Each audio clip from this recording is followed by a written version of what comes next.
Olá, seja muito bem-vindo, seja muito bem-vinda. Eu sou a Gabriela Varelli, esse é o videocast em detalhes. Hoje, excepcionalmente, estamos ao vivo. Aviso o pessoal do estúdio que tá vazando o som aí do estúdio da equipe. Agora sim, não estou mais me ouvindo, aliás, não estou ouvindo vocês.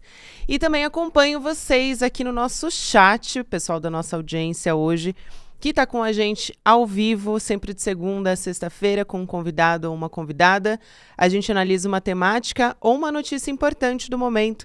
Hoje, claro, a gente continua falando da repercussão da prisão do Walter Braga Neto, 4 estrelas, general, militar de alta patente. Foi candidato na chapa, né, a vice na chapa do Jair Bolsonaro em 2022, ministro da Casa Civil também do ex-presidente. Tem muitas implicações nessa história. Ele já foi indiciado pela Polícia Federal naquele inquérito do golpe, né, que investiga essa tentativa de golpe de Estado para manter o ex-presidente Bolsonaro no poder naquela época. E agora a gente tem novos elementos que justificaram a prisão do Braga Neto nesse final de semana. Então, estou aqui com a Juliana Dalpiva, que trouxe essa informação com exclusividade no último sábado e que vai ajudar a gente a esmiuçar e a entender ponto a ponto dessa prisão e o que vem por aí, porque ainda vem muito por aí. Ju, prazer falar com você, minha amiga. Eu vou dar bom dia excepcionalmente hoje, porque a gente está ao vivo, mas muita gente vai ouvir a gente depois também. Bom dia, Gabi. Sempre um prazer estar aqui contigo e com a querida audiência do Em Detalhes. E agora também com um pouco mais de tempo para a gente poder explicar essa operação que foi complicadíssima, né? No sábado, é a primeira prisão de um general 4 estrelas na história do Brasil, dentro de um processo legal. Essa é uma questão também para frisar. Ocorreram prisões em outros momentos em que o Brasil sequer tinha uma democracia. E esse é um momento importante para a gente frisar. É uma prisão que acontece dentro de uma investigação e de um processo de um Estado democrático de direito. É isso, Ju. Então, acho que para a gente começar a nossa conversa, é muito importante entender a motivação dessa prisão agora, né? Nesse momento, isso é uma prisão preventiva. E a nossa audiência, acho que todos nós também, né? A gente não está tão acostumado a observar a prisão preventiva nessas circunstâncias, né? Então, tem um motivo para isso acontecer agora, como, por exemplo, tentar prejudicar uma investigação que está em andamento. Eu queria que você explicasse um pouco sobre por que Braga Neto foi preso nesse momento. Depois a gente pode também trazer outros personagens nessa história para entender por que Walter Braga Neto e não outros também. Acho que é fundamental a gente começar por aí, inclusive porque no sábado as informações vinham chegando e a gente foi tentando dar conta de tudo. Então, a prisão preventiva tem uma série de especificações, previsões, tem a ver com oferecer risco à sociedade, de um modo geral, e também obstruir as investigações em andamento. O que está colocado, Gabi? Acho que esse é o ponto novo central. Mauro Cid prestou alguns depoimentos na Polícia Federal desde meados de novembro e também para o ministro Alexandre de Moraes. E o que aconteceu? O Cid contou, de certa maneira, por que ele não tinha revelado alguns dos fatos. Contou, por exemplo, que desde que ele firmou o acordo de colaboração premiada, o pai dele passou a receber contatos, o general Lorena Cid passou a receber contatos do general Braga Neto e também de um outro personagem chamado o seu general Augusto Heleno. Não vamos esquecer desse personagem, depois a gente fala dele, para saber o que é que o Cid estava falando na colaboração premiada. A questão, Gabi, é que o Cid e o pai do Cid só admitiram esse contato para saber da colaboração agora, nos depoimentos prestados nos últimos 15 dias. E aí, durante esse período, que eu ouvi falar, né, ali na Procuradoria e na Polícia Federal, é que o Cid se sentiu pressionado, né? Essa é a versão do Cid. Se sentiu pressionado a não falar tudo que sabia por causa disso.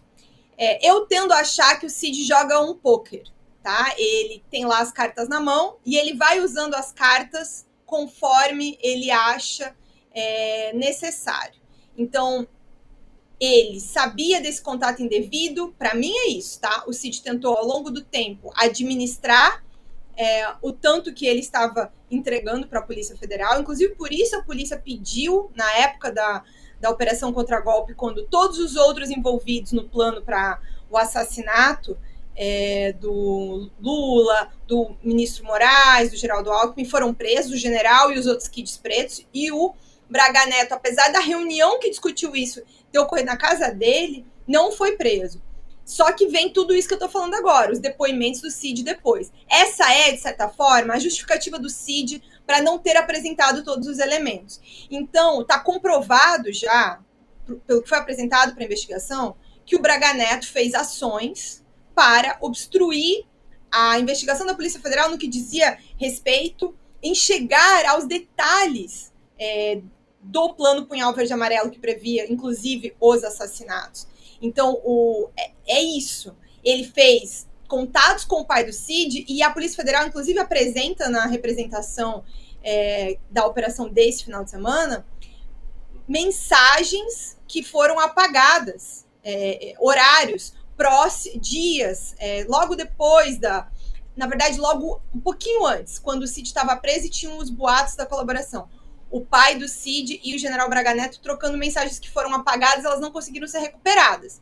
Mas uma intensa troca de mensagens e uma ligação ali, perto da operação que investigou a questão da venda das joias, em agosto do ano passado, e também depois, os contatos depois, já da colaboração premiada, assinada pelo Mauro Cid com o ministro Alexandre de Moraes, no dia 9 de setembro de 2023, Gabi.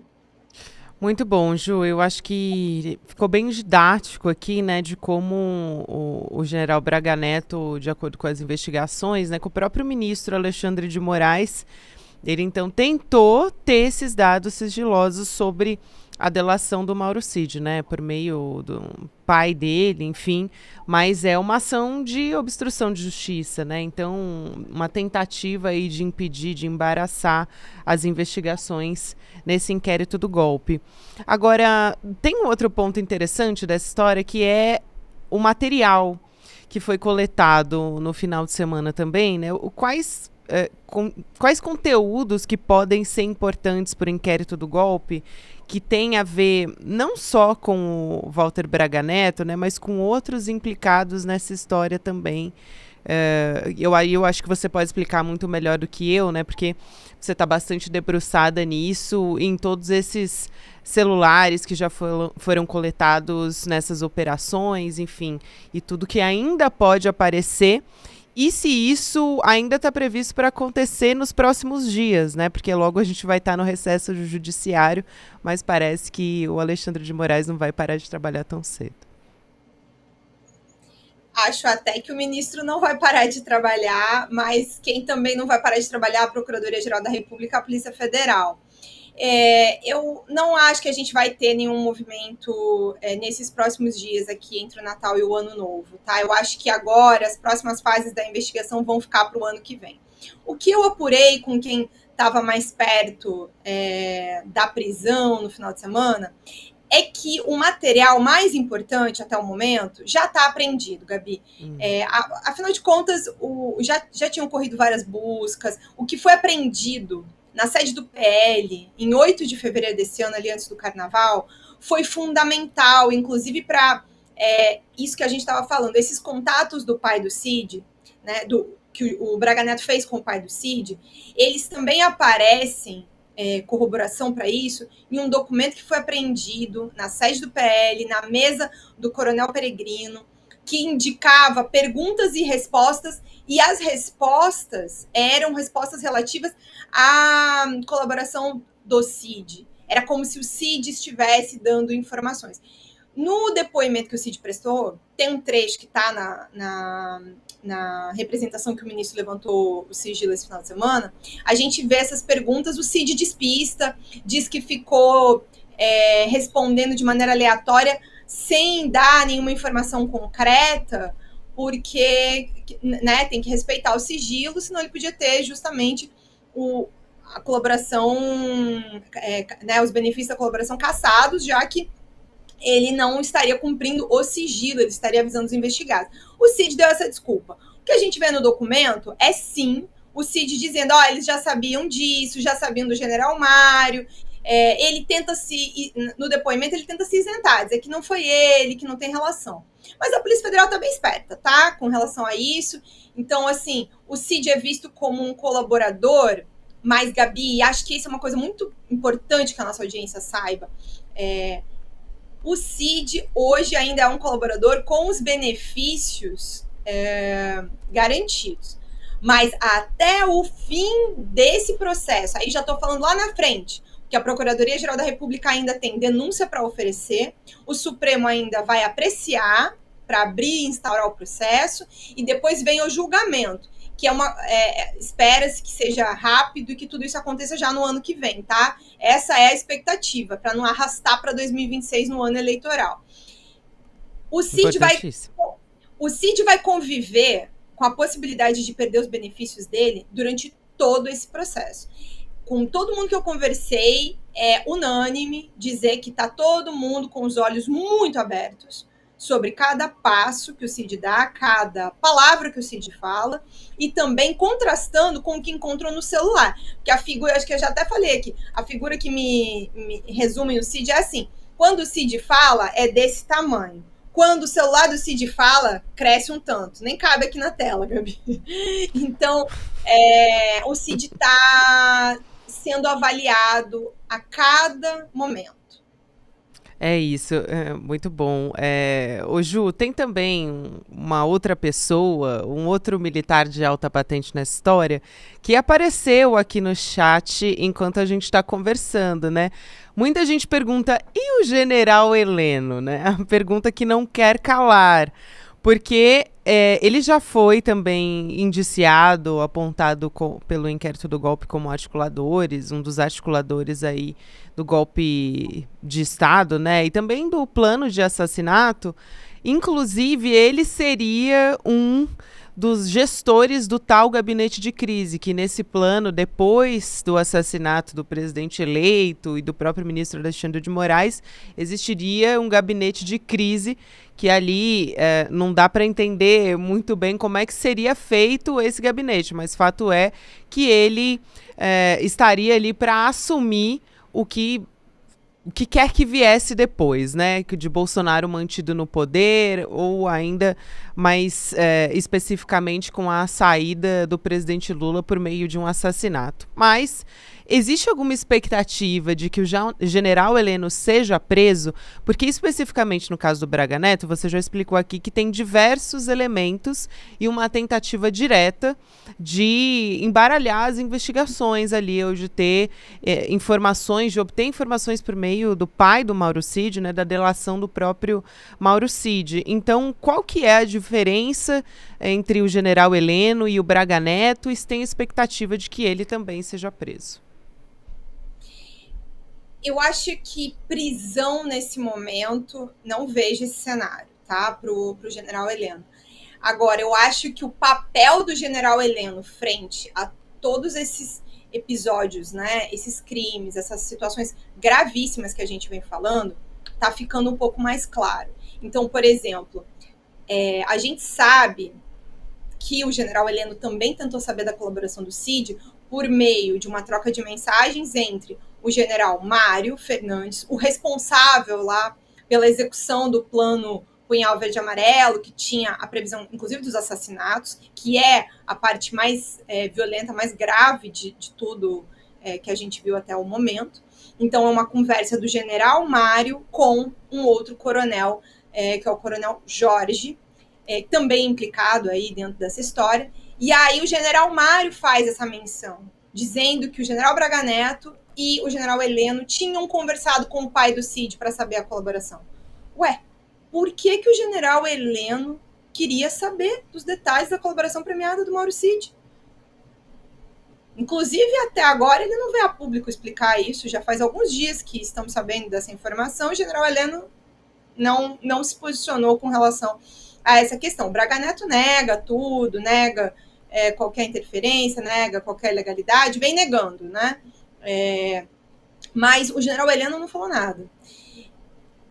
Eu ouvi falar que também, né, assim, junto com o fim do inquérito do golpe, tá para concluir o inquérito da espionagem ilegal dentro da ABIN. E aí, ali também tem, né, o tanto que vai aparecer o papel do general Heleno frente a isso tudo. Ele era o ministro-chefe do GSI, que tinha, né, sob o guarda-chuva dele, a ABIN.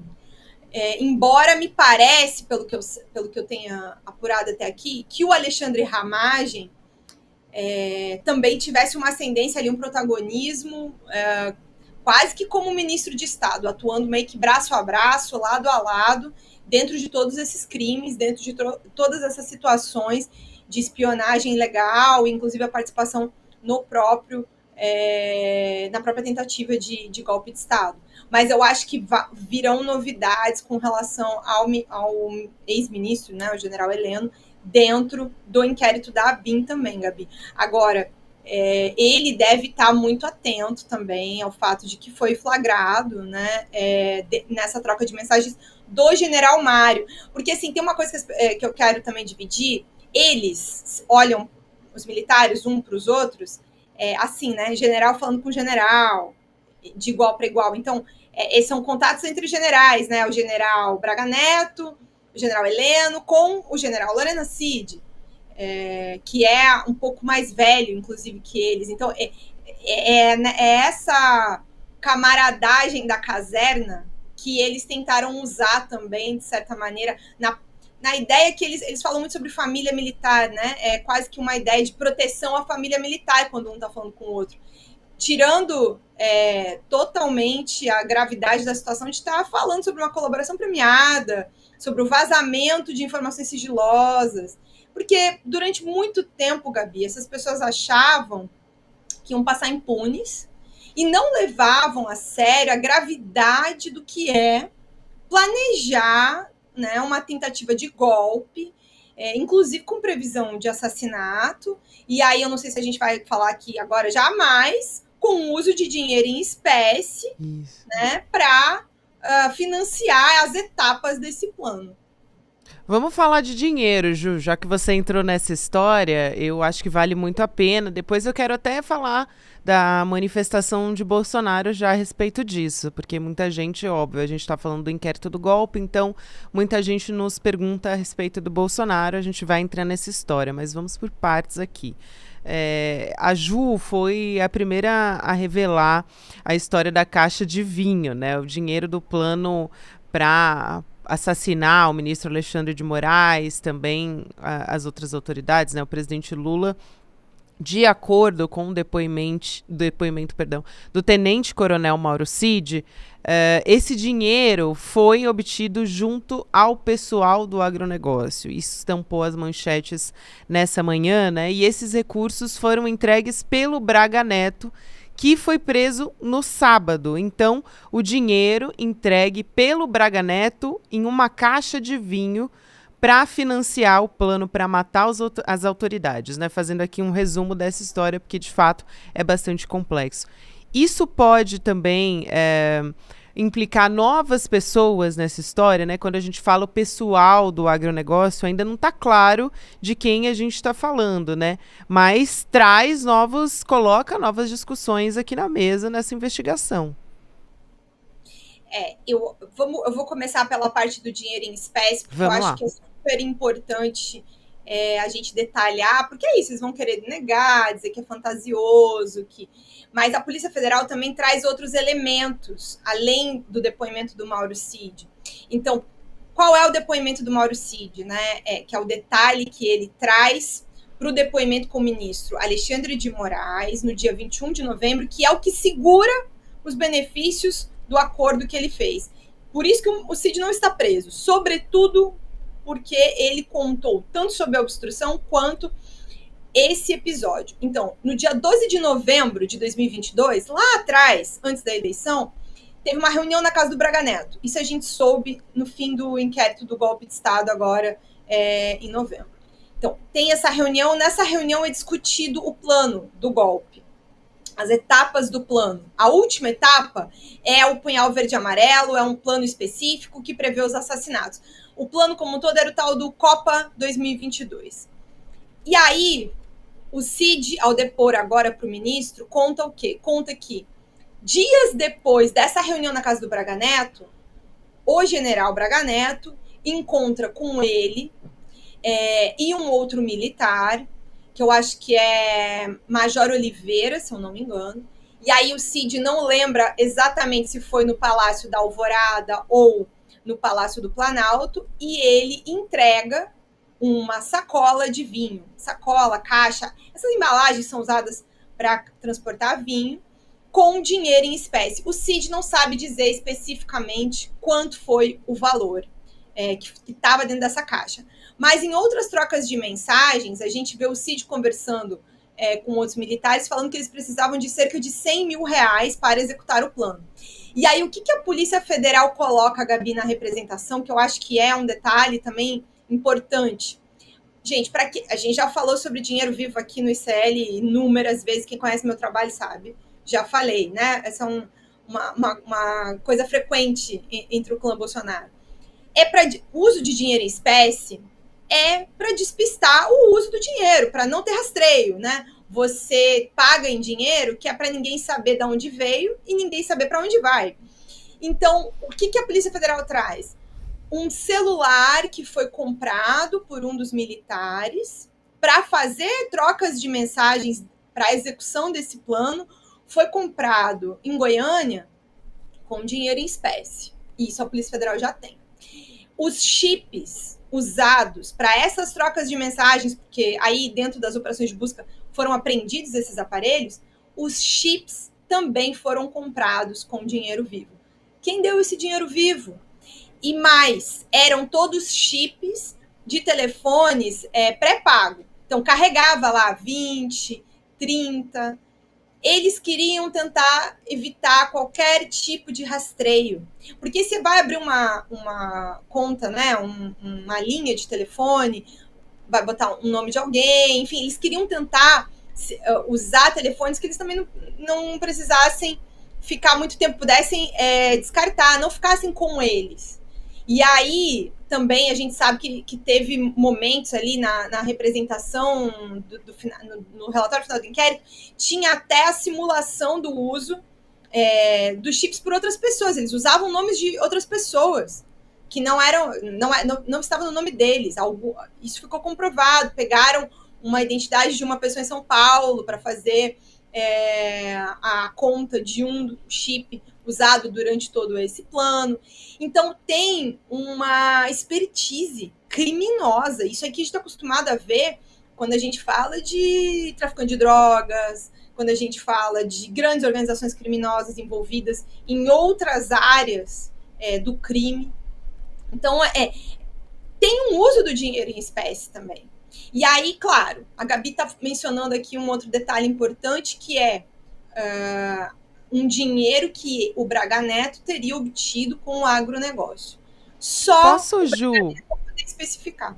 Só ler esse trechinho rapidamente aqui, até para nossa audiência poder entender melhor.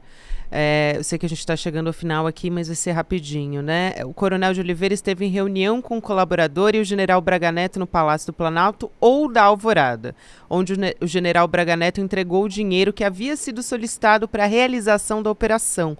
O dinheiro foi entregue numa sacola de vinho. O general Braga Neto afirmou à época que o dinheiro havia sido obtido junto ao pessoal do agronegócio. Aqui frisando justamente esse trecho que a gente está conversando. Pode concluir. E, assim, eu tô aqui, independente da Polícia Federal estar fazendo o trabalho dela, eu também tô fazendo o meu, né, Gabi? Então, claro. Sabe, teremos novidades nos próximos dias sobre esse dinheiro aí. Olha aí o spoiler. Vem aí, então, hein, gente? Ela não quis adiantar no Em Detalhes, tá bom, pessoal? Vocês estão entendendo, né? Vai vir aí em algum momento, mas não vai ser adiantado aqui no Em Detalhes, tá bom? Ô, Ju, mas tem outro ponto importante, eu não vou te complicar, eu sei que você ainda está apurando essa informação e logo a gente vai ter novidades a respeito disso, desdobramentos importantíssimos, né, a respeito dessa história, e a gente já ter esse primeiro indício já nos acende um alerta muito, muito importante. Logo depois que o Braga Neto foi preso, o Bolsonaro resolveu se manifestar. A gente está aqui no minuto final, mas queria entender contigo se isso foi realmente uma sinalização, de acordo com o que você tem acompanhado, de que o Bolsonaro tem o receio que o Braga Neto aderisse a uma delação premiada. O que disse o Bolsonaro? Ele disse, fez uma postagem, né, nas redes sociais e foi vista por alguns militares como um aceno justamente para ele não fazer a delação premiada. Ele, quando eu digo, o Braga Neto, que foi preso preventivamente. Como alguém hoje, foi o que disse Bolsonaro, como alguém hoje pode ser preso por obstruir investigações já concluídas? E aí ele citou, ele questionou, né, citou a prisão do general, mas não mencionou o nome do Braga Neto. Claro, estava falando dele ali, e também o receio dele, sempre disse, né, que houve uma lealdade militar, né, e usa esses termos para falar, mas não especifica a prisão do Braga Neto. Agora, o nome, né, do Braga Neto, me parece que realmente é um receio ali de como isso vai avançar, atingindo diretamente, né, e os investigadores estão avaliando dessa forma. Queria saber como é que você está acompanhando. Gabi, excelente aqui. A gente nem combinou, tá, gente, tudo isso? Pois é, pior que a gente não combinou mesmo, foi só os pontos principais. Eu queria justamente falar disso também. Um dos núcleos apontados na conclusão do inquérito da tentativa de golpe de Estado é um núcleo operacional para as ações mais violentas. E quem leu com atenção o documento da representação para a prisão do Braga Neto no final de semana, prestou atenção num detalhe, que é um detalhe que eu prestei atenção. A parte da conclusão do inquérito do golpe de Estado ainda está sendo apurado em um outro procedimento todos os integrantes desse núcleo. A Polícia Federal aponta que sabe que existem outros nomes de outros envolvidos nesse núcleo que previa as ações mais violentas, dos 6 núcleos da organização criminosa, que ainda está em investigação. E esse pedaço continua lá ativo. Então, quando o general fala como é que vai obstruir investigação que já acabou, não acabou, não. Isso não é verdade. A investigação continua, não mais sobre todos os aspectos, né? Tanto é que esse inquérito mãe já foi concluído, mas esse inquérito específico para apurar todos os integrantes está em andamento. E aí, Gabi, para fechar mesmo aqui, eu acho que a gente vai ver uma briga de generais. Porque no cenário que a gente tem hoje, eu não vejo o Braga Neto delatar o Bolsonaro. Eu acho que eles estão muito ligados e conectados, até por terem sido parceiros de chapa, e algumas vezes eu já mencionei aqui como eu mesma ouvi das pessoas do PL que o Braga Neto foi escolhido pelo Bolsonaro para ser parceiro de chapa, porque era essa a missão dele, ir atrás das Forças Armadas e garantir que elas estariam com o Bolsonaro caso o Bolsonaro perdesse a eleição e precisasse dar um golpe. Então, quem ia resolver isso era o Braga Neto. Então, tem uma sociedade aí, acho que não tem muito como eles se dissociarem, mas eu não sei a postura do general Mário. O general Mário não está feliz em ser apontado como a grande cabeça do plano golpista e como o grande personagem em torno dessa, inclusive da previsão dos assassinatos, né, do plano que tinha até a intenção de assassinar o Moraes, o Lula e o Alckmin. Então, eu acho que vai ter uma briga muito braba, muito feia entre o general Mário e o general Braga Neto. Como que isso vai envolver o general Heleno? Não sei. Então, o que eu posso adiantar aqui para a nossa audiência do Em Detalhes é que nos próximos meses a gente provavelmente acompanhará uma briga de generais. O que vai ser também, depois da prisão de um general 4 estrelas, um outro momento inédito na história do Brasil. É isso aí, Ju. Muito obrigada por hoje, querida. Eu vou me despedir de você na velocidade da luz, porque já estamos estourando e hoje estamos ao vivo, mas foi excelente e a gente está muito mais a par de toda essa história. Um beijo para você, até uma próxima. E cravadinhas, 11 horas. Beijo, gente. Até mais. Lembrando que estamos com o replay liberado, foi para o ar a aula com Barry Schwartz. psicólogo a respeito da quantidade de estímulos que a gente recebe no dia a dia, quando a gente está ali zapeando para procurar uma série, enfim, e diversos mecanismos, né, das tecnologias que deixam a gente ansioso no mundo de hoje. Então, vou deixar aqui, foi imperdível, aconteceu ontem em detalhesicl.com.br. Você pode ainda assistir, mas é por tempo limitado. Então, não perde essa oportunidade, se inscreve que a gente vai deixar você assistir de novo essa aula que está imperdível. Obrigada a você que me acompanhou até aqui. Agora você fica com o Mercado Investimentos. Na sequência, tem Rolê ICL e você pode acompanhar o Em Detalhes todos os dias nas plataformas de áudio. Obrigada e até amanhã. A nossa aula com Barry Schwartz, um dos maiores psicólogos sociais do mundo, foi absolutamente fantástica. Realmente, o ICL não decepcionou no presente de fim de ano que trouxe para sua comunidade.